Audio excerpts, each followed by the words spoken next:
Selamat pagi, Assalamualaikum warahmatullahi wabarakatuh. Kita bertemu kembali di channel Berkebun di Belakang Rumah.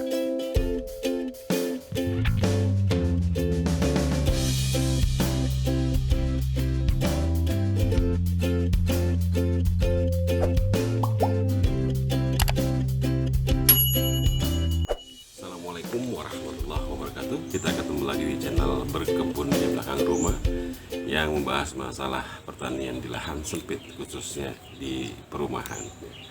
Sekali lagi kasih semangat, terus lestarikan rumah Anda dengan tanaman agar suasananya menjadi asri dan warga betah di rumah.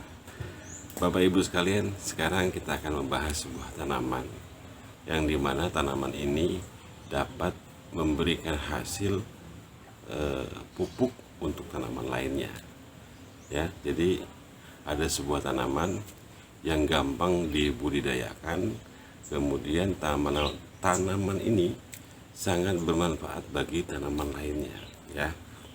Tanaman apakah itu? Yaitu tanaman lidah buaya. Waduh, serem juga nih bahasan hari ini, lidah buaya. Jadi kita sudah tidak asing lagi bahwa satu tanaman ini merupakan tanaman yang memang luar biasa, ya. Sudah dibuktikan oleh beberapa orang, ya. Juga penelitian sudah dilakukan bahwa tanaman ini sangat berguna untuk tanaman lainnya.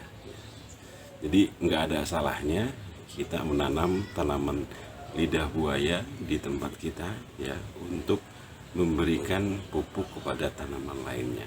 Jadi kan lebih efisien, kemudian lebih hemat dan sebagainya. Nah, tanaman lidah buaya ini dapat Anda peroleh dari meminta dengan tetangga, teman, kerabat dan sebagainya, ya. Cukup gampang, ya, untuk menanam tanaman ini. Tinggal menginjakan media tanam, kemudian bisa ditaruh di pot, bisa langsung di tanah dan sebagainya. Tanaman ini bisa bertumbuh dengan baik dimanapun dia berada, gitu, ya. Nah, manfaatnya apa sih? Yang paling penting itu lidah buaya itu mengandung berbagai unsur, ya. Salah satunya dia adalah sebuah tanaman yang mempunyai fungsi sebagai JPT. Apa itu JPT? Zat pengatur tumbuh, ya. Banyak, ya, bahan-bahan kimia juga yang memang digunakan untuk memacu pertumbuhan dari tanaman itu, ya. Tetapi kalau kita ada yang alami, kenapa kita harus beli yang kimia, kan, gitu, ya. Kalau Tuhan, ya, sudah memberikan hal yang terbaik, kita tinggal memaksimalkan saja. Nah, dan berikutnya bagaimana cara mengaplikasikannya. Nah, ada berbagai cara mengaplikasikan pupuk dari tanaman lidah buaya. Salah satunya adalah dengan melakukan fermentasi, ya. Fermentasi ini akan menjadi JPT nanti, atau menjadi POC, pupuk cair, ya. Nah, tapi kita tidak akan bahas masalah pembuatan pupuk POC. Kita akan membahas bagaimana cara mudah, gitu, ya. Kalau ada yang mudah, kenapa harus ada yang susah, gitu. Kalau saya sering begitu, kenapa kalau misalnya ada yang mudah, kenapa harus yang susah? Yang paling mudah adalah kita langsung mengaplikasikan ke media tanam. Di sini sudah ada dua batang pohon atau tanaman lidah buaya yang saya ambil dari tanaman saya, dan sudah saya panen beberapa hari yang lalu, ya. Paling mudah adalah mengaplikasikannya, yaitu dengan memotong-motong kecil-kecil, ya. Jadi bisa kita potong kecil-kecil. Nanti akan saya lihat, mohon maaf ini videonya tidak terlihat cara potongnya, ya. Jadi kita potong kecil-kecil seperti ini. Nih, biar kelihatan, nah, seperti ini.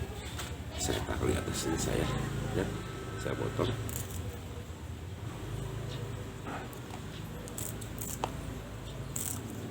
dipotong-potong seperti itu, langsung aja. Ini paling mudah ya, paling mudah untuk mengaplikasikan ya. Anggap saja sudah dipotong ya, semacam ini ya, sudah dipotong-potong bentuknya seperti itu. Kemudian tinggal kita masukkan ke media tanam ya.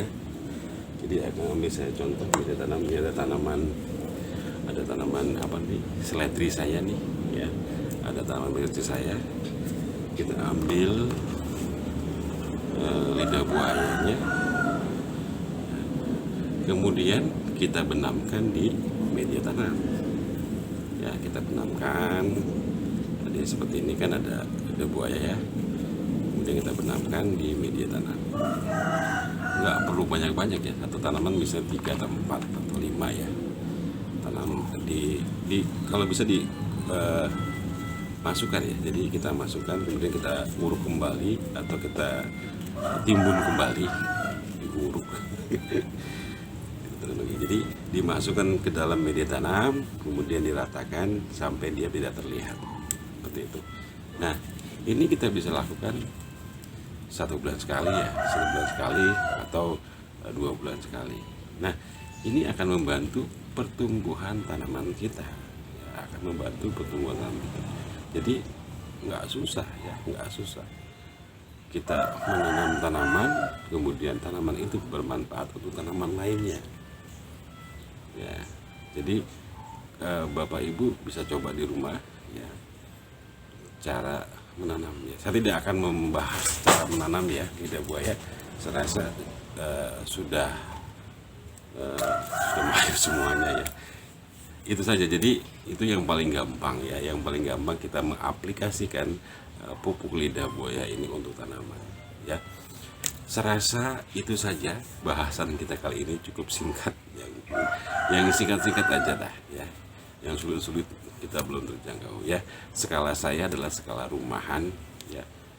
Bagaimana memaksimalkan lahan, kemudian memaksimalkan pupuk untuk tanaman kita ya. Walaupun bagaimanapun ya, kita butuh pupuk-pupuk lainnya di rumah kita ya. Tinggal hati kita yang bicara apakah itu perlu atau tidak ya. Karena saya selalu beranggapan bahwa proses bukan sebuah hasil ya di pertanian rumahan itu ya yang menghasilkan. Tidak ada hasil dari sebuah jambu air yang kita tanam di dalam pot, kemudian kita rawat dan tumbuh setelah 1,5 tahun berbuah. Tidak ada manfaatnya. Misalnya buah itu memenuhi kebutuhan ekonomi kita, misalnya akan kita jual dan sebagainya, itu saya rasa jarang ya. Tapi saya lebih suka dari prosesnya. Dengan proses dari kita menanam, merawat ya kan, kemudian menghasilkan sebuah buah ya dari tanaman tersebut, itu merupakan suatu kesenangan sendiri, suatu kepuasan sendiri untuk diri kita ya. Secara ekonomi untuk bertanam di rumah saya rasa tidak akan mencukupi ya. Tetapi secara batin ya itu mencukupi dan asri, dan kelihatan bahwa rumah kita yang ada tanaman bahwa mewakili bahwa warga itu mencintai lingkungan. Saya rasa itu saja, terlalu panjang, lama-lama saya jadi kiai ya khotbah sana sini. Tetapi yang jelas semangat terus untuk bertanam di rumah. Jadikan rumah Anda taman untuk keluarga. Terima kasih. Assalamualaikum warahmatullahi wabarakatuh.